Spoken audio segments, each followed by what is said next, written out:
everybody. So today's video, as promised, is just another little update video. At the moment I'm back in Western Australia because I was getting nowhere in Brisbane.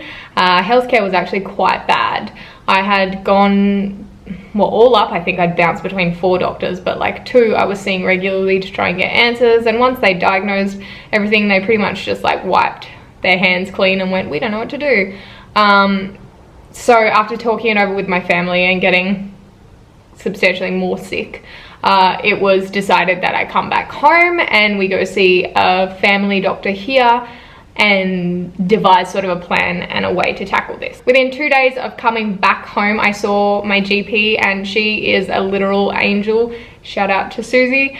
She set up the most comprehensive management plan for chronic illness that I've ever seen in my whole life. My, I suppose, list of specialists include a cardiothoracic surgeon for the chest deformity, a cardiologist for the SVT episodes, a lung physiotherapist, which I have a suspicion is probably going to come somewhere in conjunction with the previous 2, and a dietitian. When all this started, I lost roughly 10 kilos, so I've got a bit of ground to make up, but we're 2 kilos back up, and the food is gross in terms of like I'm eating the most bland stuff ever because I've still got a little bit of the anxiety / phobia that I had before. So I'm going to see a specialized dietitian that deals with refeeding and neuroplasticity issues. And SVT episodes have been getting like way intense.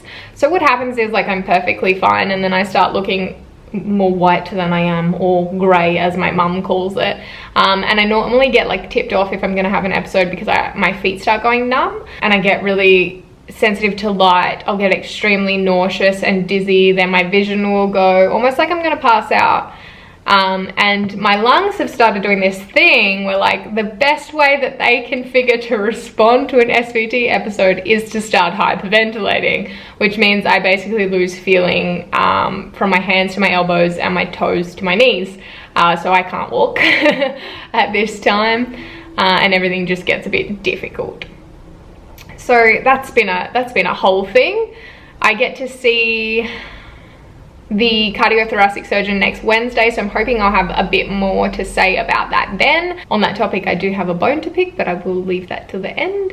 I'd say so far the worst part about all of this, other than obviously having episodes, I think the psychological and mental impact. Like, I am so foggy mentally that I struggle to like even talk in proper sentences sometimes because I don't remember the words I want to say, or my memory, long-term and short-term, is pretty much shot at the moment. And I don't know whether that was because of like obviously the malnutrition or as a result of like the constant mess around with my oxygen levels thanks to the hyperventilation. But yeah, I struggle to remember a lot of stuff. So much so that we walked into a shopping center one day, spent 45 minutes there. I had no idea what the entrance looked like, had no idea where it was, had no idea where the car was, didn't know where I was. So it's kind of scary because part of me knows that I know these things, but I cannot recall them. So I definitely say that's a big negative. Psychologically, I'm kind of whittling my way to the end of my rope. I think when this all started, I compartmentalized it and didn't really deal with it up front as like one thing that's going on. I kind of was like, you know what, we'll deal with it as it comes up, we'll deal with it one thing at a time, which is now not working for me on the basis of what I'm about to say next. Yeah. So my little rant that I want to go into just before I leave you guys is that if you have PE or you have any other sort of chronic illness that's classified as somewhat of an invisible illness, you will understand how incredibly frustrating it is to present to a general practitioner, which is just your standard doctor, and be told a host of things that are either not true or don't apply to your circumstance, and they are telling you this as gospel and you are believing them because they have sort of a qualification to tell you that. I am absolutely ropeable with almost all the GPs that I've seen who have seen the diagnosis and then gone on to tell me, well, you've had it for 26 odd years. If it hasn't done something then, it probably won't be contributing to anything now. have a problem with this on the basis that I have respiratory and cardiac history going back to my adolescence, but even prior than that for things like asthma, which I may not even have. And they are very quick to shrug it off, to just say, you know, heaps of people live with this deformity, and that's great, some people do, but it very much bothers me when you, as somebody who knows your own body, is then being negated by a medical professional who is literally telling you, in effect, that you have no idea what you're talking about, you're crazy, forget about it. So I'm mad on the basis that for this in particular, I keep getting told it can't get worse.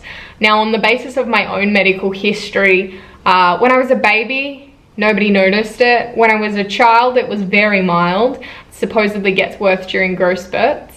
As a teenager, it was prominent, and now as an adult, it's the worst it's been, and it's actually becoming asymmetrical as I am starting to get a scoliosis of the spine as well. So I'm a bit fed up on that front. I feel like it is not only wrong, but I think it's unethical for people who maybe, yeah, you read about it in your training, but you don't have a sound understanding of it, to be then telling people this information, and then say somebody who has it develops a severe heart defect and ends up dying on the basis that you've just told them that it's never going to affect them in their lifetime and to forget about it. So yeah, this is my little update for today. If you have any questions, like I said, please feel free to ask me questions. I do actually have a Curious Cat account. I will link that actually in the description. It's easier to answer questions that way, and then if you don't want me to know who you are, you can ask them, anonymously, and I'll answer them from there. Otherwise, you can find me on Instagram and Twitter. Thank you guys for riding along with me on this journey. I will keep you posted, like I said, after my appointment on Wednesday.